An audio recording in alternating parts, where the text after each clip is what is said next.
I am live with another edition of the State of Bitcoin podcast. And for those listening on Podcasting 2.0 apps, I really appreciate it. The last episode with Greg Foss received a lot of support, on YouTube comments, boosts, and everything like that. So here's a couple of my favorites from the Fountain Podcasting 2.0 app. So if you leave me a boost, I'll try to reply. And I'll read a couple out on the show. So I had a Dugan Droop. I think I said that correct. But he said, great show. Love listening to at Foss, Greg Foss. Today's lesson from Greg I learned was even as a top-notch Bitcoiner, you can still manage risk appropriately. It is okay to not be 100% BTC. It is okay to sell when the price is high and then buy low at lower prices. We need more people who can take such a mature, level-headed view on the asset. This will help more than the excessive laser-eyed maxis, in my honest opinion. So I appreciate that boost. Very well thought out and written out. And then we also have at BTC69420, who is a very consistent booster. So I appreciate you. He said, Foss likes clicking the pen. So I know he was thinking a lot and kind of clicking it through there. And then lastly, at Joey's Achilles from the Canadian Bitcoiners podcast said, congrats on getting Big Boss Foss on the pod. Killer guest on a killer show, LFG. So I appreciate all the boosts. And then lastly, I want to thank my sponsor at codl.co. That's CODL.co. Get your Bitcoin off of exchanges. I don't know what you're doing. If you still have it on an exchange at this point, get it in cold storage and use a punch plate from codl.co. They've been battle tested through thick and thin. He's got a lot of videos on his website on about everything that he's tested them on. And if you use promo code GREENCANDLE, that's GREENCANDLE, on your checkout, you'll get 10% off your entire order. Outstanding deal. So get your Bitcoin off exchanges. All right, that was a mouthful, but I've got a very, very special guest. I got John from My First Bitcoin down in El Salvador, teaching Bitcoin education throughout the entire country. So, John, how you doing today? Hey, I'm good. Thank you. Thank you for having me. I'm really excited to dive in this conversation. So, to start it off, why don't you tell the audience a little bit about yourself, who you are, and your mission behind My First Bitcoin? Right. So I'm originally from New York. I moved down to El Salvador about a year and a half ago after the law was passed before it was enacted. So in that space before it became legal tender, but we all knew it was happening. I've been interested in Bitcoin for a while, about 10 years now, and I've always seen Bitcoin as a tool to change the world, to just do things differently, right? Like to change the incentive structure, to make us think more long term. Just so many different ways to take personal responsibility. It's just a tool to build a different sort of world that I want to see. And I was really excited to hear that there was a nation that was adopting Bitcoin. I mean, I was surprised, right? Like it almost took me a couple of days for it to sink in. Like, wow, is there really a country that's adopting Bitcoin? Like, I thought that it would happen at some point, but 2021 was earlier than I would have guessed. So yeah, I was excited. I think that if you want to see a change in the world, then you have to be proactive, right? You can't wait for someone else to do it. I think one of the things that Bitcoin teaches us is that we have agency. We decide, right? So not anyone else, but we do. We should take control in our own lives, and that means that if we want to see something happen, then we shouldn't wait for someone else to do it. So I came down to El Salvador just excited about what was happening and wanting to help. I thought about education. I thought that would be I'm a really big advocate of education generally, but specifically here with Bitcoin, I just think that it's the foundation for so many other things, right? In order for businesses to accept Bitcoin, they should probably understand Bitcoin, right? In order for people to use Bitcoin, they should probably understand it. So my first Bitcoin had its first class in El Salvador in September of last year. Oh no, I'm sorry. We're in 2023 now. So September of 2021. That's when the law went into effect. That's when we had our first class here, and it's. I mean, maybe we could talk about this later. I don't want to make too long of an intro, but it has been amazing, the journey. I never would have believed all the things that we've been able to accomplish.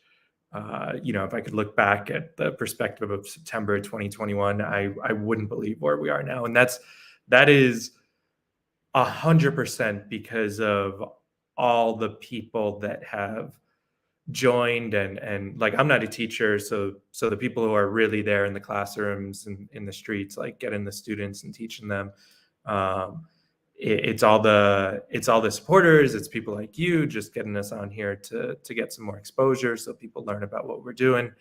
Like it's been inspiring to see that we could just put our heads down and work, and good things will come. Like I think we're really trying to live the proof of work ethos and see if that can work as a model, rather than like a lot of hype and a lot of marketing. If we could just do the work and it's worked so far, and that's been really inspiring to me to see that maybe we are at the start of what we hope is a new world that has a different value system, and that value system is proof of work is a big part of it. Yeah, for sure. And you kind of got into like, if you want to see change in the world, you got to be it, right? And so, but that doesn't come without any difficulty, right? So, I mean, that's why I've dubbed Bukele on this show, Big Balls Bukele, the triple B, because I mean, it takes a lot of nuts to do what he did, right? Become one of the first country, or the first country, to make Bitcoin legal tender. And that hasn't come with a few bump in the roads. I've kind of heard anecdotally here or there, that the Chiva wallet maybe wasn't a huge success. It was kind of, it had some issues. And maybe adoption is more so from a lot of the, people like yourself that have kind of moved down there because it's become Bitcoin legal tender. But why don't you give us like an overarching kind of update on, the status of Bitcoin as legal tender in El Salvador? Do most people, prefer Bitcoin, or is it still kind of, on the lower side of things? Yeah, so I think there's, and this isn't just Bitcoin in El Salvador, I think there's just a trend in the world to kind of go to one of the extremes, right? So in this specific case with Bitcoin in El Salvador, many people are like, well, it's a failure, not everybody's using Bitcoin. And other people are like, it's a wild success, everything is great. And it's like just about everything, the truth is somewhere in between. The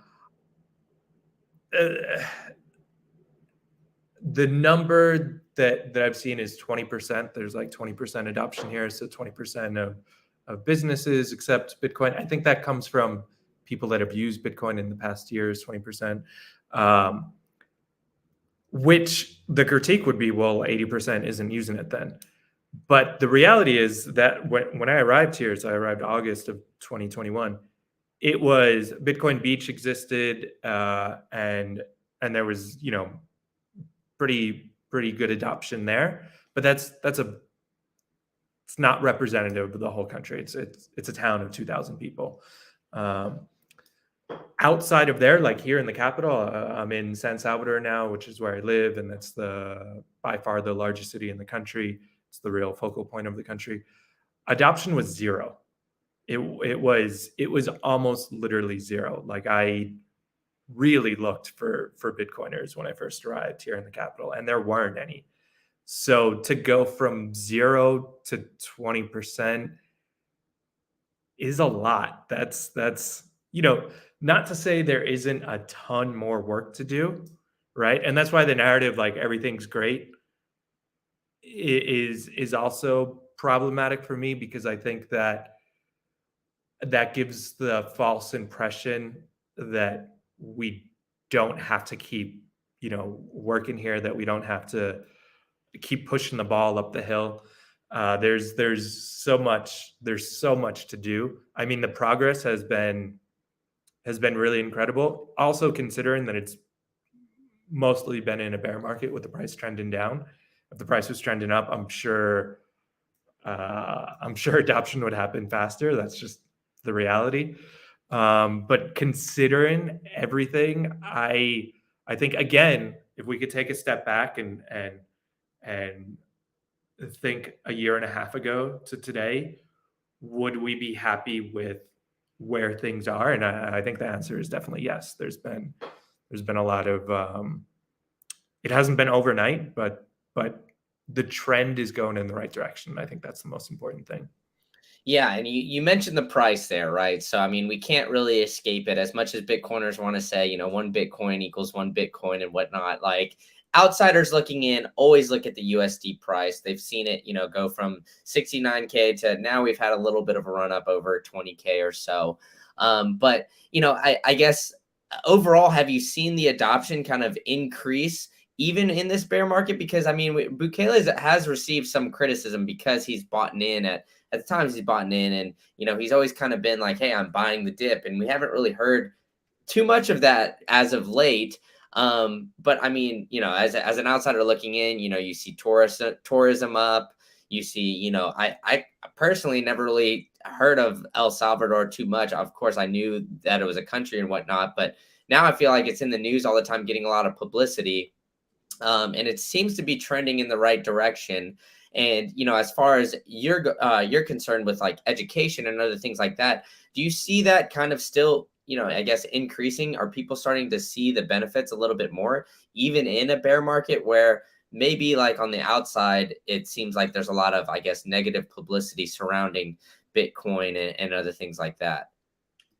Yeah. So we see there is more interest. We have a variety of different classes that we offer. So the one that is most sensitive to the market. So we have a Bitcoin diploma. So we created this 10-week course, which we've taught in some public schools, out of some mayor's offices, community centers. And that is less vulnerable to market swings. Sometimes if it's in a school, then the students have to take it. Um, but then we also have intro classes, and those are just free classes that we have around the country. We operate in 12 of El Salvador's 14 departments with these intro classes, and that is more susceptible to market swings. When the price is going up, then more people want to take the class. When the price is going down, less people want to take it. But that said, I think what we're finding now is there are people that really benefit from Bitcoin here, and those are the people who are adopting it now. The people who might be adopting it when the price is going up might not need it, right? They might, they might be interested to learn more and to see what it's all about. But the people who are adopting it now really need it, and there are people that really need it here in El Salvador. So one of our biggest areas of growth is actually not in the capital region. It's in the capital is kind of the central western, and the eastern part of the country. The hub there being San Miguel. That's the kind of the regional capital there, is where the highest rate of remittances are. So remittances make up a huge part of El Salvador's economy. I believe it's 26% of the GDP comes from remittances. It's in the mid-20s there, which is quite high. And the western part of the country actually has a higher percent of remittances than anywhere else. So that is where we're seeing the most growth now. And these people are interested in they're receiving money from abroad, from the United States or Canada or whatever. And the system doesn't really work for them. One, there's fees, although in El Salvador, the people like Western Union have, I think Bitcoin could take credit for this, have drastically reduced their fees in this specific market since Bitcoin was adopted. Because now there's like, it's competition for them. But beyond the price, obviously the fees are still lower for Bitcoin. But beyond that, it's the convenience factor. It's also, there's people from Venezuela here and they can't use those services, right? Like it's a bad, the way that people send, or I don't know this how common this is, but I know some Venezuelans here and they send money to Venezuela with people, right? Like with mules, essentially. Like they strap cash to them and they cross the border, and that's how they send money to their families. Obviously, Bitcoin is better, and this is a fit for, it's a real use case. Like people need and that is where the growth is now. I think it's actually harder to see that in a bull market. It's easier to see it now because there's that is the growth that's happening now. That is the adoption. Like it's real things. Yeah, and like you said there, it's in a bear market, right? So there's a lot of I guess limitations on the outside noise, I guess, so to speak, is what I'll call it. A lot of people maybe FOMOing in.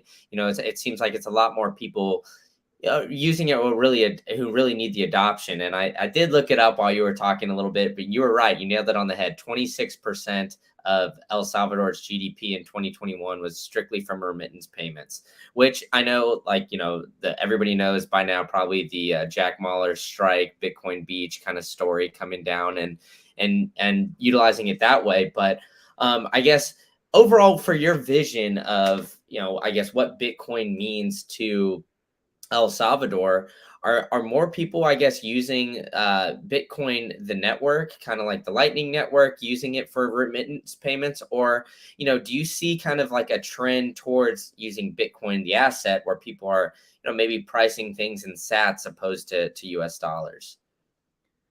No, I mean the reference point is dollars. Maybe like internally within Me Premier Bitcoin, we might use that, but that's definitely not the standard out in the street. Yeah, and it's El Salvador is a fascinating place for so many different reasons. But you brought up Lightning, and Lightning is the default here. That is what everybody uses. Like most people don't really, I mean, I'm sure many people never use on chain, right? Like it's only Lightning. Um, like I was in New York in December for Christmas, and it's so strange to leave El Salvador now. And I don't know, it's like this bubble here where I use, again, there's so much more work to do, and there's the average store, it's the majority of stores don't accept Bitcoin. That is the reality. That said, I, without putting a ton of effort into it, I almost exclusively use Bitcoin in my everyday life. Like I know, okay, that coffee shop accepts Bitcoin, that doesn't. So I'm going to go to that one. They're both on my way to work, so I'll go to that one. There's it feels, I don't want to be too rosy about what's happening here, but it does feel like El Salvador is living in the future. Well, I mean, I think you're nailing it on the head there, right? I mean, I've been in Miami. I'm currently based in Tampa. When a place accepts Bitcoin, I'm more than likely to go there. Whether it's through using something like the Oshi app, so shout out to Oshi, or even just using it through a Lightning Network where they're using IBEX Pay or something along those lines. I'll just use it just because. Why not get that circular economy kind of started? But let's take it back to a little bit about your format of, my first Bitcoin, because I'm really curious about this education stuff. And you kind of lined it out how you have a few different courses. So, why don't you just, I guess, give us a big general overview on your course structure and kind of, how people can hear about it and help out the cause too. Yeah. Yeah. So We have 4 education tools, 4 different ways that we teach about Bitcoin here. The first is just intro classes. So it's these one-off classes, 90 minutes. And everything that we do is targeted at Salvadorians who are new to Bitcoin, which again is the vast majority of people here. So we try to be very interactive with our lessons. So in everything that we do, we always have people use Bitcoin, right? Like they download a wallet in class and we send them some Bitcoin. They send it to the person next to them. They get some experience. And very often it's like an aha moment, like, oh, that's it. That was easy. Like I could do this, like that. I think people are intimidated. They think that it takes a lot more skill than it does. It's obviously Bitcoin. There's no end to how much you can learn about it, but to start using it is not that big of a hill to climb. So we have intro classes, which is where the majority of our students still come from, although that's changing a little bit. So just to talk about numbers, in 2021, we taught 400 students, which we're very, very proud with. In 2022, the year that just ended, we taught over 10,000. So we did a 25x year over year, and we want to continue that in this next year. So we have a lot of students in the intro classes. Another thing, I mentioned the Bitcoin diploma, which is more in depth. This is a 10-week course.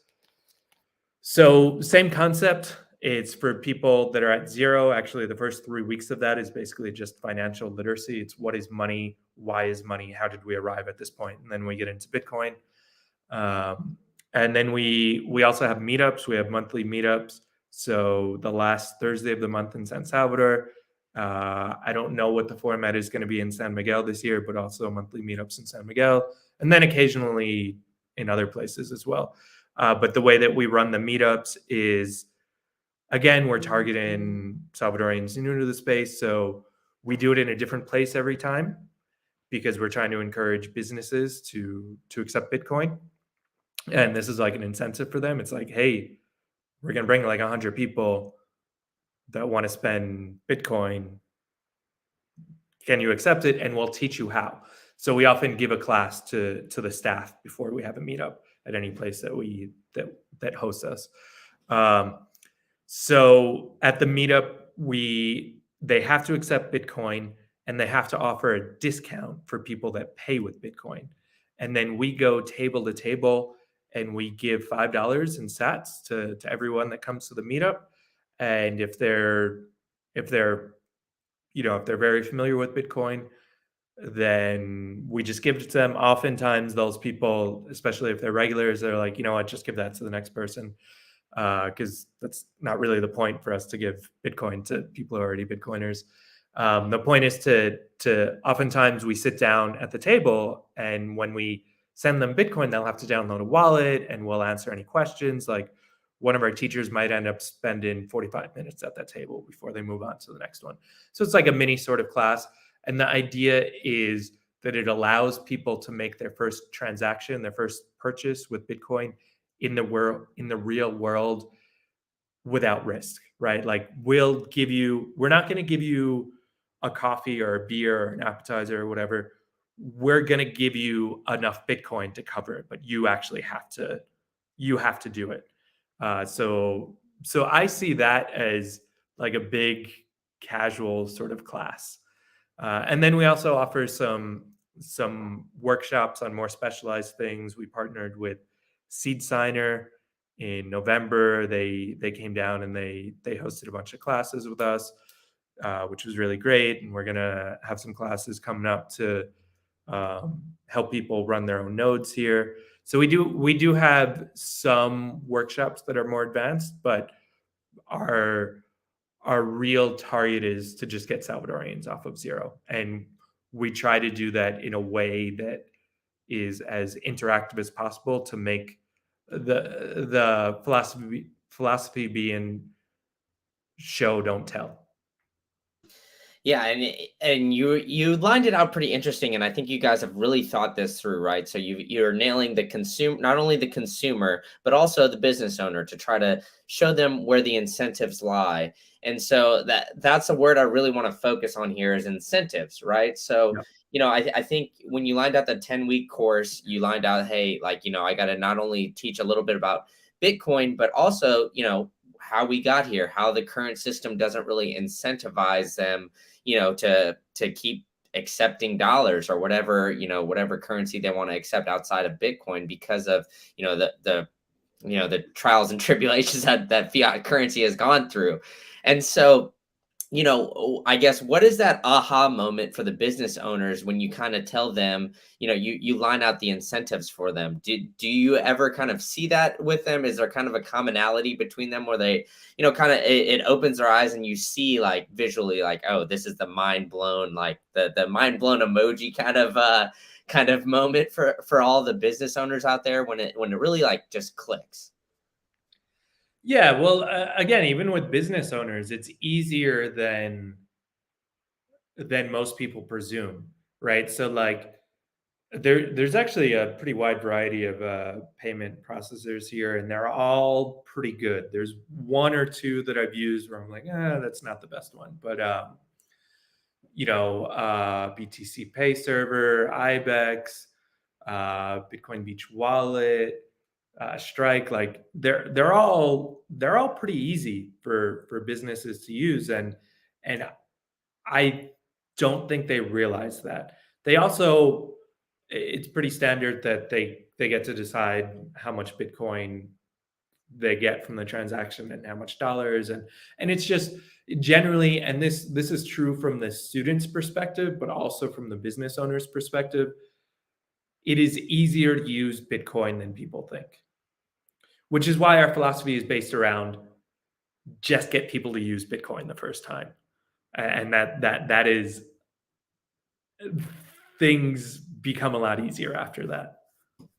Yeah, for sure. And so, I know that not only that with accepting Bitcoin there's comes incentives, but it seems like there's, El Salvador as a whole is making just the country very incentive. I guess I don't know, the tax structure for businesses to come down and kind of start their business in El Salvador. It's yeah, basically opening the floodgates, opening the doors for any business that wants to come down there and conduct business, not only in El Salvador, but outside of El Salvador. So, are you seeing that kind of as a trend too, where it's not only like just, businesses as a whole kind of coming down, but maybe some businesses who don't, yeah, I guess interact with Bitcoin, so to speak, not Bitcoin businesses, maybe others coming in because of those incentives that, there's, no taxes, no business taxes charged if you're a company that comes to El Salvador, but you work, outside, but you're hiring El Salvadorians. That's just one example. But are you kind of seeing that just not only is like Bitcoin kind of helping with the development and kind of, the education surrounding it, but, just businesses as a whole are just kind of flocking to the country as the incentives are kind of aligning with it?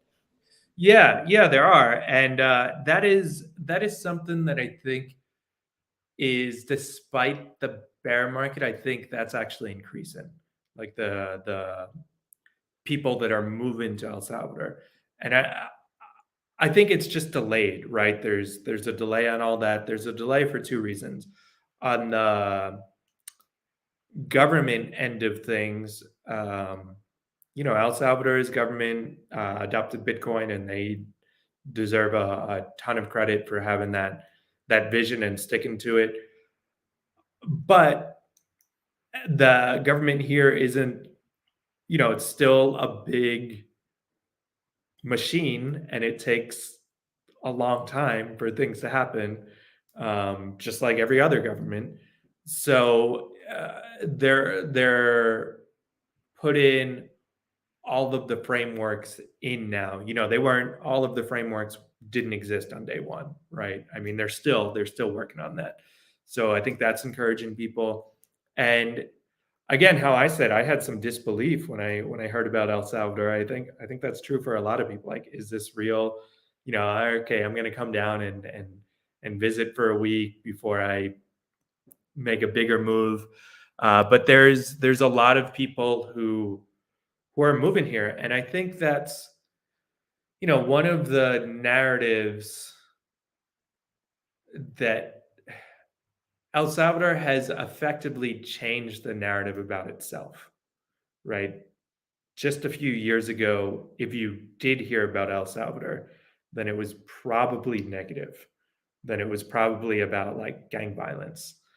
Um, Now, if you hear about it, then it's different things, and that includes people who are like, "Oh, I can't believe El Salvador adopted Bitcoin. What a terrible idea." Which on the surface is negative, but it's still, the conversation is now talking about whether it was a good idea to adopt Bitcoin, not, um, which is, you know, maybe neutral. You could say that there's people on both sides of that, but it's, the narrative has shifted, and I think that makes people feel like this is a place that they could come to where they wouldn't have felt that a couple of years ago.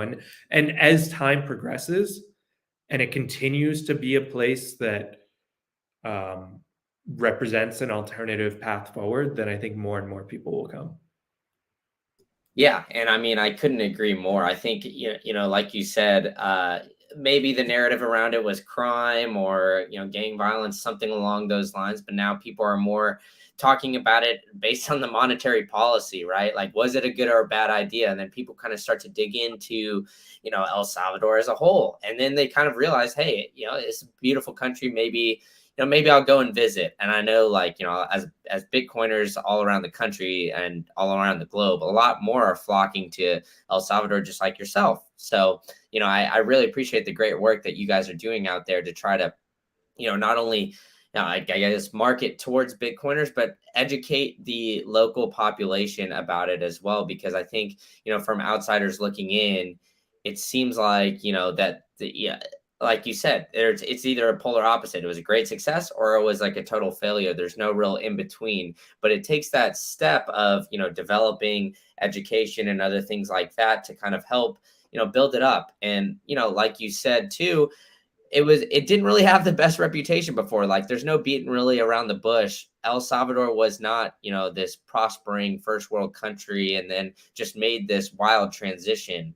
It was, a country that had, for lack of a better term, just some of its difficulties, whether it was gang violence or other things like that. And Bukele's come in, and whether you love him or hate him, there's been a lot of controversy surrounding the way and the tactics that he's been using, but there's no denying the results, right? There's, tourism's up, violence is down, and the country seems to be heading in the right direction. But that brings me to your plans, right? So, obviously, as Bitcoin becomes more adopted, more people are moving towards a Bitcoin standard, and the locals are kind of, starting to shift and move a little bit more towards Bitcoin. What are some of the big plans that you've alluded to for 2023? I mean, you said that you had a 25x growth from year one to year two. And I did the quick, the back of the napkin math, right? So if you go from 10,000, that'll be 250,000 people you'll be educating next year. Do you think that you can kind of sustain that growth? And yeah, I mean, I asked you like three questions there, so I'll let you go for it. So yes, I think we can. Yeah, so in 2023, we're gonna do a few things. We're gonna just do there's a pretty steep learning curve to all of this, right? Like, uh, this is not my background to work with the Bitcoin education project and the First Nation to adopt Bitcoin. Like, this is new for everyone. So there's a steep learning curve for myself personally, for the project collectively. Um, and one of the things that I'm excited about with 2023, we're gonna continue to make mistakes and learn from them. But that's the point, is to learn from the mistakes. And we're starting out 2023 in a position that is much, much stronger than we were to start out 2022. We so what we want to do is we want to continue to do what we're doing, just more of it, right? Have more students per month that have the intro classes, teach the Bitcoin diploma in more places, right? So that's one part of it, is to just do more of what we've already done. Uh, Another part of it is to work on, and this is more big picture stuff. It's not like we're going to do this tomorrow. To work on converting some of the in-person stuff. Basically, everything we do is in person. Converting it to digital format to make it accessible to a wider audience, to take down the cost per student, but always maintain that in person, because in person I think is really important. It doesn't scale as well as digital, but like we have graduation, so the 10-week diploma that we have, we'll have a graduation for it, and we'll bring Bitcoiners in to kind of verify that the students have learned enough to receive their certificate. And we give a little speech, and there's people from different countries, and we're like, this is the first nation, you guys are the new generation. This is really important. That's why we're here. And people feel it. At almost every graduation that we have, at least one of the students cries, right? They hug their teacher, they go and they hug their parents after they get their diploma. Like it's really impactful, which I think we'll lose in the digital format, but that's another thing. And I think the big way that we could scale is by empowering others to do what we're doing here in their own communities. So this is version 3 of the Bitcoin diploma. So every 10 weeks, we rush to make a new version to improve it. The first one was the timeline was quite tight. So we knew that, okay, we're going to get feedback from the students. We're going to make it better, and that's basically our philosophy, to always improve, to always make sure that we're headed in the right direction. So we open sourced this version, which came out in September. So that's version 3. That's where we felt like it was stable enough to share this with everyone. And we've gotten really great reception from it. It's been translated into a number of different languages. People have printed it out. You can find it on our GitHub. Just download the PDF of it. People have translated it into different languages. People have printed it out and taught it in their own community on their own. Like we haven't helped them at all. Like they've done it all on their own. So we want to lean into that. So we want to lean into it, and now we're working on a version in English, which should be ready in, I don't know, late February. Will be the first version in English, not just a direct translation, but kind of its own thing, kind of for a slightly different audience, more for the US and Canada. And probably easier to translate, just because I think it's easier. I mean, we're gonna work with 2 versions, English and Spanish, and then people could translate from either languages. And we're gonna facilitate that and put it all on our GitHub to make it easier for people to access it in any language. We're gonna put everything up on our GitHub and eventually on our website. Everything will be open source. All the materials that we have will be open source. But we want to do that not just with educational materials, but with everything. So how we organize the meetups, what works, what doesn't work. Even it is complicated. There's a lot of things that are complicated about this, because it's a new world. So for example, you asked about having prices in Satoshis. We kind of mix, like internally we use sats, but then for so accountant is interesting, because we get a donation of $100, say in Bitcoin. We do everything in Bitcoin. We get $100 worth of Bitcoin, and then when we spend it, we spend $105 or we spend $95, right? But we use all the Bitcoin. So we're trying to figure out best practices for a variety of different things now, and we want to share that with everyone. I mean, the end goal would be to create a sort of toolkit that we could share with community organizers around the world. This is what works for us, and these are the materials we use to accomplish that. You know it's best in your community. We encourage you to do it there, and to talk with them. I think Bitcoin Beach is a great example of of a lot of things. I'm a big fan of that project, but they were the first Bitcoin circular economy project, and they started in 2019. And now there's a bunch of them. There's Bitcoin Lake in Guatemala, Bitcoin Jungle, Costa Rica, Bitcoin Akasi, South Africa. There's all the time. There's new ones popping up too. And I know Bitcoin Beach has been helpful to us as well. Like, just lend in advice like, hey, this worked for us, this didn't work for us. Like, just, we've been where you guys, the challenge that you're facing today, we actually went through that, and this is what we learned. So they've been really helpful to us in that sense. And I know they've done the same for Bitcoin circular economy projects around the world, just encouraging them to get started. And with that model, with essentially like open source in that model, it's really spread around the world. And I think that's because it was an idea whose time has come. And I think that impartial, independent, grassroots, community-led Bitcoin education is an idea whose time has come. And we want to help push that forward, not just in El Salvador. El Salvador is really important because it will be an example for the world. It's the first country to adopt Bitcoin. So what happens here will create the precedents for what happens in the second, the third, the fourth, the whole rest of the world in the next generation. So El Salvador is ground zero. This is really important what's happening here. But that's why it's important. It's important as an example. So we hope that we could create an example and facilitate others to copy that example in their own communities. What it's all about, for me personally, like what excites me about Bitcoin is its ability to empower people.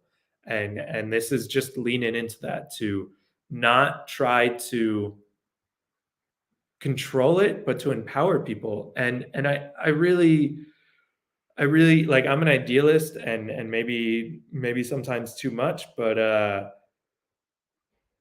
education has to be pure. Like, it has to be independent. It has to be impartial. Like, if we lose that, if we compromise on that, like, we'll compromise on that on other things, right? Like further down the line. But because education is the first step, I think it's really important that we maintain that purity there, that it's not that we don't outsource Bitcoin education to centralized companies, entities that have their own agenda. It's important that we do it, that we as individuals and Bitcoiners are at the forefront of Bitcoin education, and that we maintain that grassroots independence. So that's one of the things we're looking forward to as a way to scale by empowering others. Yeah, and I mean, we could go through an entire podcast about the the failures of the current educational system, especially in the United States, and in other countries. Obviously, I can't speak to all the other countries as I was educated in the United States, but there's definitely some shortcomings in a lot of that areas, and like you said, there's a lot of issues. So you talked about scaling, right? So, you're making another book that's more translatable for English to kind of the audience of the US and Canada. So, I guess, how do you see it scaling? You mentioned that others are kind of teaching it right now as, kind of trying to teach people in their area, what have you. But as more countries adopt Bitcoin and make Bitcoin legal tender, there's going to have to be some of those grassroots movements or somebody like yourself that's going to go over there and kind of start to try to educate those people. So, on that note, do you kind of see yourself maybe bouncing from country to country to start this up, or do you see maybe sending some people here or there? Because, like you said, we got to kind of keep it in the grassroots movements. We got to have Bitcoiners teach people, kind of the reasonings why behind it. So, I guess how do you see that kind of going along? Yeah. So it depends. So we're already talking with people, for example, in Guatemala, Honduras, and Costa Rica, which are essentially all the neighbors. Like El Salvador has a land border with Honduras and Guatemala, not with Costa Rica, but it's still quite close. So with those specific places, then we could have a stronger connection, like a stronger physical connection. Like we could go and visit, like people from those places have come to visit us, and we could go, like there could be more of a connection there, and we could work closer with them. Also, the local context is more similar, right? Like there's a lot of similarities between El Salvador and Honduras. What works here is maybe going to work in Honduras, but if it's like Vietnam or something like that, then the connection is probably going to be weaker there. The local context is different, and we can't just hop on a bus and go visit there. So it's going to be a mix, and this is something that we still have to figure out what the best practices are. One thing that we're thinking about, so we have an office here in San Salvador, which we use as both an office. It's a house, but we use it as a school, but also an office for us. And this year, we're thinking about opening up the same thing in San Miguel in the eastern part of the country, and it still being part of the same organization, but having some autonomy to do things a little bit differently there. So really, I guess I don't know if I'm really answering directly your question, but I think it depends on it will depend on a case by case situation, like how involved we are. The first expansions that we make, there's two. There's one, people have already printed this out and taught it in their own communities, and we have no control over that. So there will be people that continue to do that, but we want to also work a little bit closer with people, probably people that are geographically a little bit closer, to foster that physical connection. And again, they would be in charge. I think it's important that we don't try to control it, that we let it take its own course.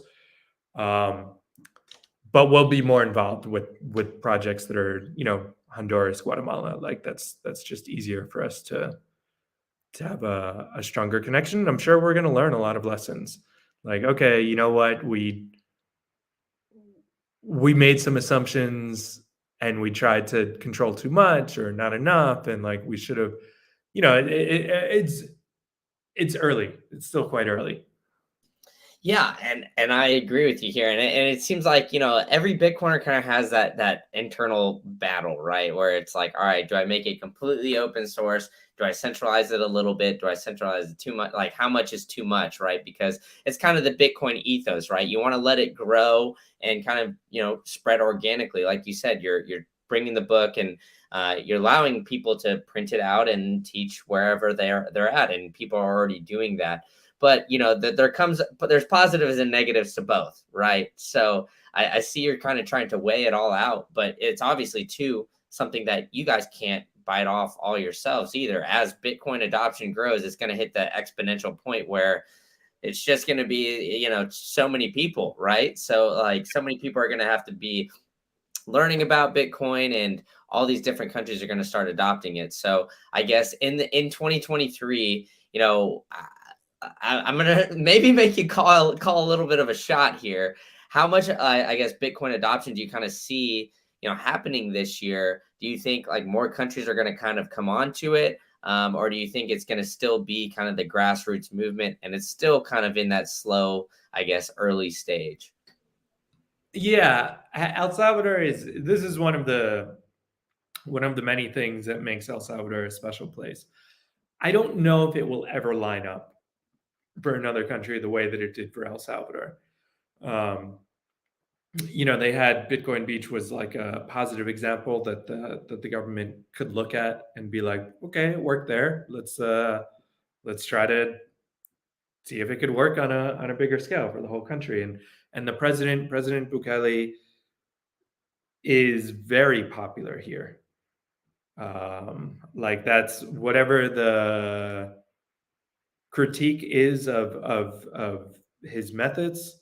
I mean, that's a separate debate. Something that is really important to keep in mind is how popular he is. It is surprising to me how not surprising. I don't mean that as a critique. It's just so unusual that there is a president that maintains the level of popularity that he has been able to, which again is unique. So to have a very popular government pushing forward Bitcoin adoption, I don't know if we'll ever see that again. I think in other countries it will. It's a mix here. Again, it's that mix of Bitcoin Beach, this grassroots project that kind of prove the concept, and then the government like coming in and be like, okay, let's scale this. I think there will be a mix in other places where there will be politicians that see the benefits of it. But I think for the most part in 2023, Bitcoin adoption outside of El Salvador will be much more grassroots led, rather bottom up rather than top down, which is, I think, what we all expected Bitcoin adoption to be, and then El Salvador happened. And I think it's like, oh, is this a different model? Is this how it's going to work?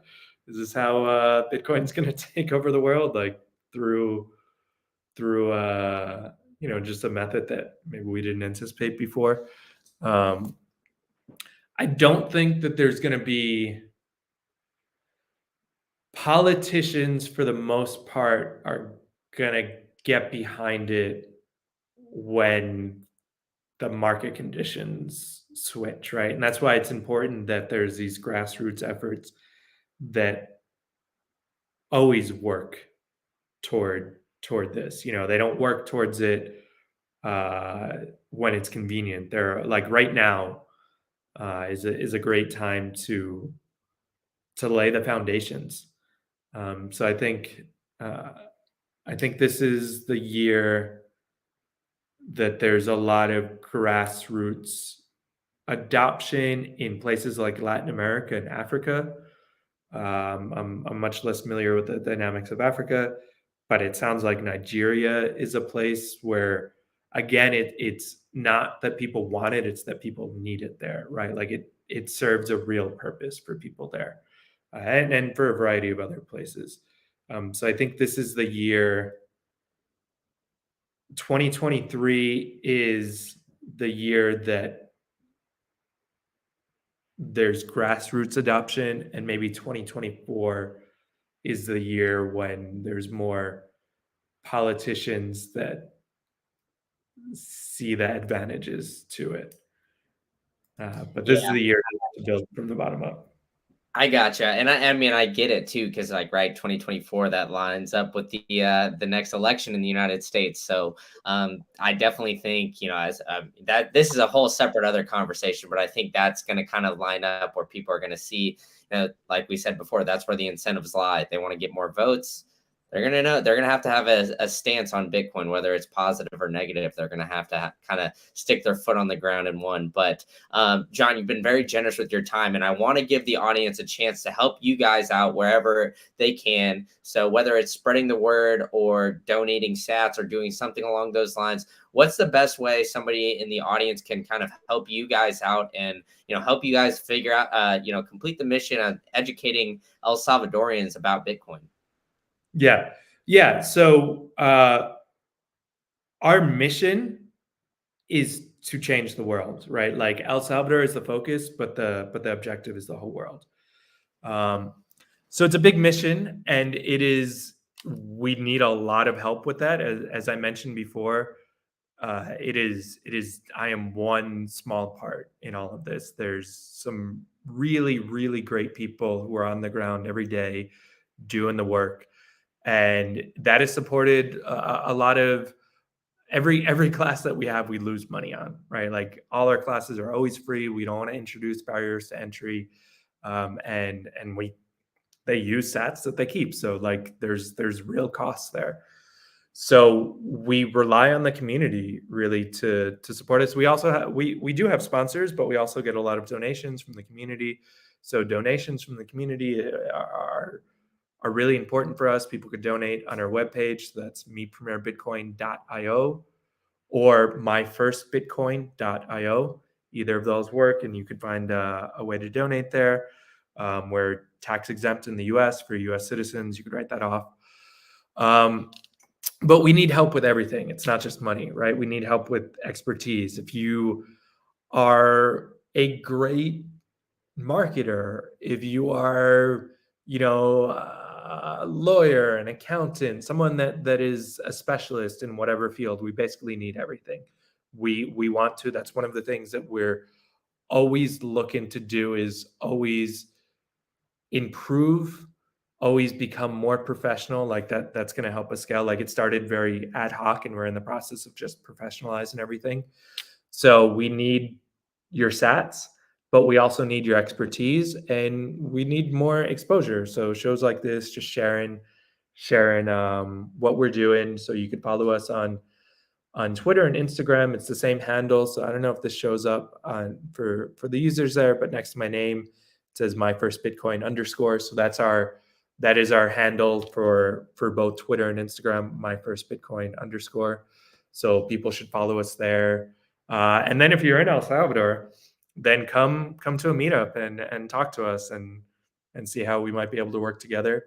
If you're not in El Salvador and you can come, then you definitely should, because it's seeing is believing, right? Like what you hear is not true on both ends, right? It's nuanced, right? There's progress is definitely being made, and that's the most important thing, but there's a lot of work to do. And it's I don't know, I think it's great to see it. Come to our meetup if you are in El Salvador. If you're not in El Salvador, also come to our meetup, because you should come visit. Yeah, for sure. And I'm definitely going to try to make a trip down to El Salvador this year. That's one of my goals. So, yeah, I'll definitely meet up with you guys and follow everything that he said. I'll put the links to everything, the websites, Twitter, all that kind of stuff in the show notes and in the comments below. So if you're listening on audio, just go to the show notes and you'll be able to find it. And yeah, support the cause, man. John's doing Satoshi's work out there in El Salvador. So I really appreciate you coming on, John, and we're going to have you back on next year, maybe sometime. We'll see if you accomplish everything you wanted in 2023. And yeah, man, I really appreciate it. And I look forward to meeting you in person. So we're going to make it happen. Yeah, likewise. Yeah, thanks so much for having me on. All right, man. Until next time. Yeah, thank you.